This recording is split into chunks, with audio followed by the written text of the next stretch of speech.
Olá, saudações, salute a tutti, sejam bem-vindas, sejam bem-vindos. Sou Leonardo Magalhães, escritor, crítico literário, bacharel em letras, servidor público.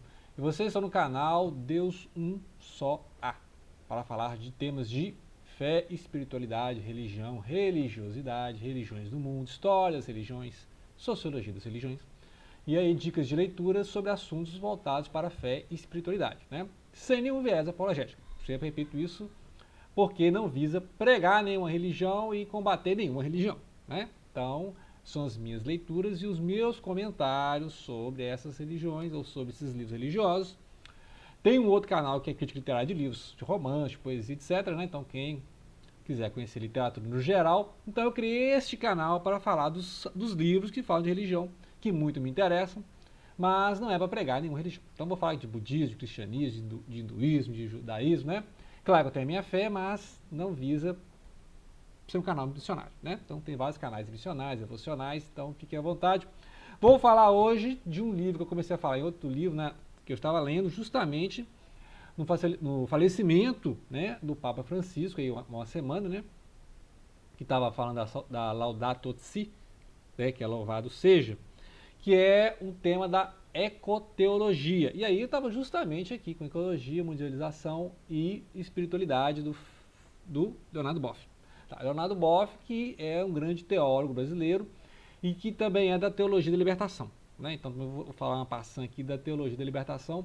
E esse tema aqui é justamente a ecologia, que é o tema da Laudato Si, né, a questão da casa comum. Mas esse livro aqui é de 2008, né? Então ele antecipa em 7 anos a encíclica papal, que é de 2015, né? Então você tem exatamente 10 anos e a encíclica é uma motivação, né? Ou seja, um tema que influencia a campanha da fraternidade, né? Da CNBB deste ano de 2025, ok? Então esse livro vai falar de quê? De ecologia, mundialização, espiritualidade, são 3 partes. Vou comentar a parte 1 e a parte 2, e depois a parte 3, que é mais complexa, mais, né, espiritualidade, questão. Os temas são muito interessantes, né? Muita coisa que a gente já falou em outros vídeos aí vai ser repetido. Então, vou falar a parte 1, que é ecologia, teologia, a questão do panenteísmo, que é interessante, que eu estava lendo isso no Spinoza, né? Essa questão do panteísmo, a questão do Deus transcendente e imanente, e interessante que ele faz isso aqui, né? A mundialização, a questão da desigualdade no capitalismo, né? E depois a parte da espiritualidade, eu falo a questão mística, né, etc, né? A questão da sexualidade, né? E então tá, para lembrar quem é o Leonardo Boff, o nome dele é Genésio, né? Genésio Darcy. Ele nasceu em 1938, né? Mais de 80 anos aí. E aqui é teologia e cativeiro da libertação, né? Teologia do cativeiro e da libertação. O cativeiro aqui, ele faz uma certa alegoria, né, com aquela questão do cativeiro do Egito e da Babilônia, que sofrido pelo povo israelita, né? Por isso que ele fala o cativeiro e a libertação do cativeiro. O cativeiro também seria a questão do pecado, pecado coletivo, ele fala muito do pecado coletivo, a questão de não só o pecado individual, mas o pior, que é um exemplo de pecado coletivo, é o cara que rouba a merenda das crianças. Isso é um pecado coletivo, né? Ou seja, não é um pecado, eu até acho que merecia uma pena maior, né?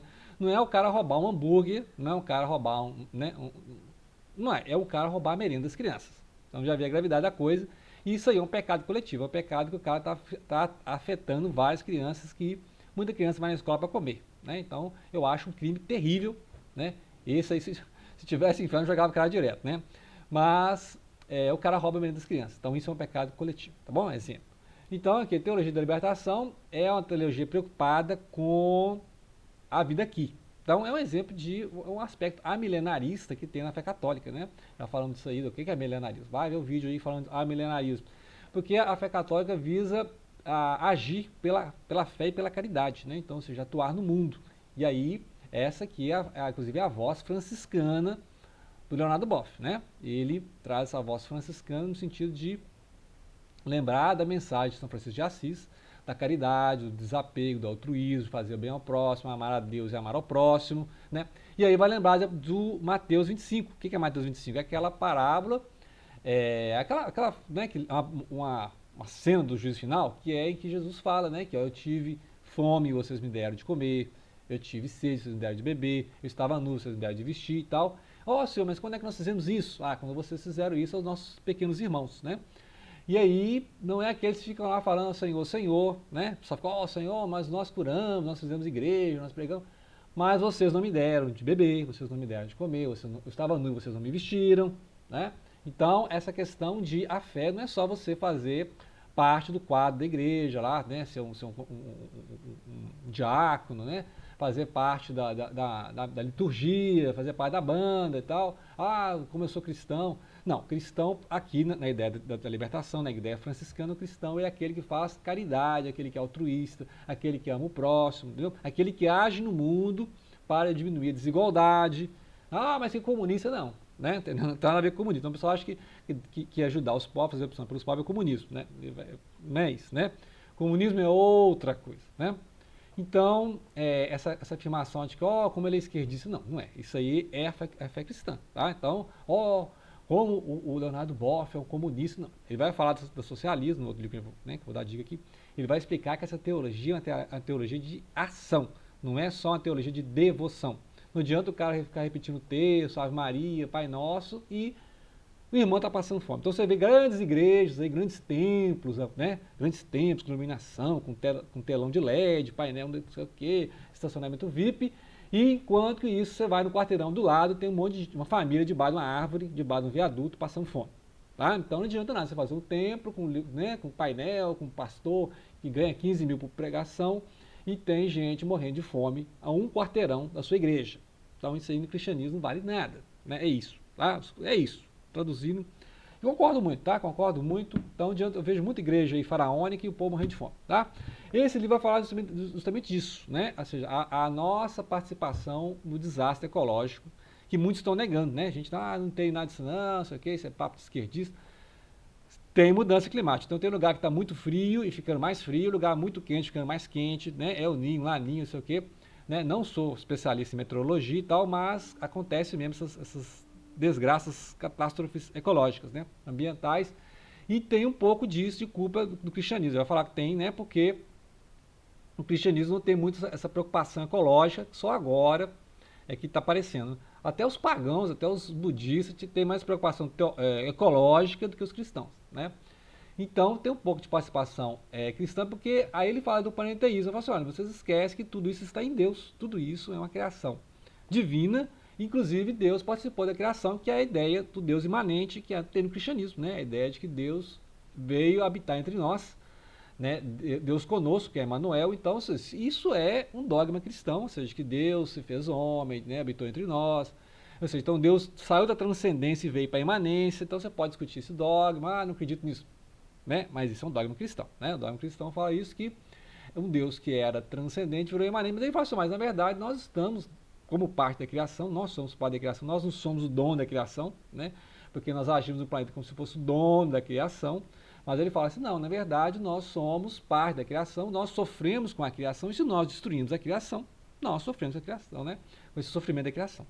Então, se você lembrar que outras culturas mais xamânicas, mais animistas, vai falar que tudo é vivo, né? O shintoísmo e tal, os cultos dos indígenas brasileiros vai falar que tudo é vivo, né? Basta ler aí o Ailton Krenak, né? Dê uma lida no Ailton Krenak, vai falar isso, olha, o rio não existe para a gente ser dono, para poluir, né? As coisas não existem para você vender e comprar, as coisas existem porque elas também têm alma, né? A questão da alma mundi, né?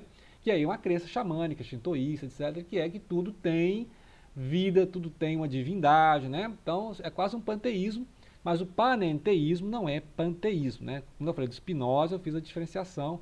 Tem um vídeo aí sobre, né, uns 3 vídeos sobre Spinoza, que eu vou falar a diferença do panteísmo para o panenteísmo. O panenteísmo não fala que tudo é Deus, que isso é panteísmo, né? O panenteísmo fala que todos nós estamos na criação e a criação é... Ó, os pernilongos chegando. Tudo é criação de Deus, tudo está em Deus, né? Então essa que é a diferença para o panteísmo, né? Então eu falo assim, ó, então nós temos que respeitar a criação, não é para adorar a criação, né? Porque aí seria uma forma de paganismo, né? Passar a adorar as árvores, passar a adorar os pássaros, adorar os rios, mas também o contrário absurdo, né? Você começar a destruir as árvores, poluir os rios, né? Começar a explorar tudo como se tudo fosse infinito, porque os recursos são naturais e são finitos. Uma hora vai acabar, né? Então, e a questão da mundialização é a questão de isso, que o capitalismo ele se vive da desigualdade, então esse papo que o capitalismo uma hora vai equilibrar, o capitalismo, né, a mão livre do mercado, né? Lembra do Adam Smith? Ele fala assim, não, porque o capitalismo vive da desigualdade e aumenta o fosso entre ricos e pobres, né? Nisso ele está certíssimo também, né? Ó, que socialista. Não, é isso mesmo, tá? Então, pega as estatísticas aí dentro, então, cada dia tem mais rico lá encastelado e os pobres aí na rua, né? Então, há uma desigualdade crescente e isso aumenta o fosso entre o primeiro mundo e o terceiro mundo, principalmente a América Latina. Lembrar que a teologia da libertação vai surgir justamente no contexto da América Latina, né? Então tem ótimos canais que abordam isso aí. Eu lembro aqui agora do Dr. Jansen Racco, né? Racco, ele é um teólogo e fala muito de teologia da libertação, então é um canal que eu recomendo, né? Acompanho muito, e vai falar justamente disso aí. Então, ou seja, a questão do pecado pessoal, pecado coletivo, a questão da desigualdade, a reprodução da desigualdade e quanto isso não é cristão, né? Então, porque agora tem a teologia da prosperidade, né? O cara, quanto mais abençoado e rico, mais cristão ele é, né? É o contrário do ensinamento de Cristo, que Cristo não tinha onde reclinar a cabeça, né? Então, Cristo fala que Cristo prega o desapego, né? O amor ao próximo, não pregas que você vai ficar rico. A vida cristã você vai ficar rico, né? Isso aí isso que é ideológico, né? Então, eu não vejo a teologia da libertação como ideológica, mas eu vejo a teologia da prosperidade como ideológica. Então, eu sou o contrário, né? Eu vejo esse negócio de que, vou virar cristão para comprar um carro do ano, né? Não sei de onde tiraram isso. Então, essa é a famosa teologia da prosperidade, né? Que abençoado é aquele que tem 3 carros na garagem. Tá bom, né? Você acredita nisso? Outra dica aqui é da Rosemary, não é? Rosemary Muraro, que escreveu esse livro aqui em 2010, ela nos deixou em 2014, né? Tá olhando aqui, 1930 a 2014.